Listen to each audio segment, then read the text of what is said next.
सोलापूरला वंचित बहुजन आघाडीचे उमेदवार उभे आहेत.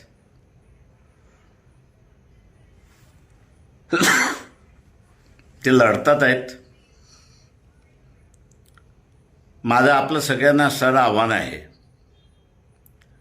की देशाची अर्थव्यवस्था ही जर वाचवायची असेल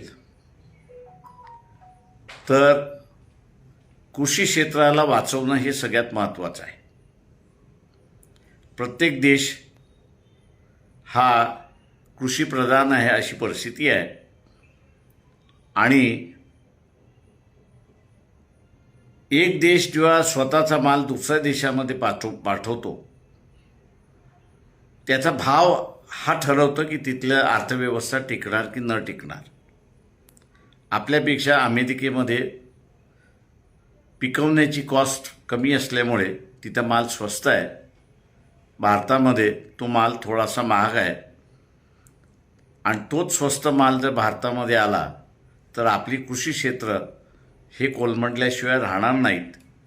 आणि म्हणून हे धोरण कुणाचं आहे तर भारतीय जनता पक्षाचं आहे, पंतप्रधान नरेंद्र मोदी यांचं आहे.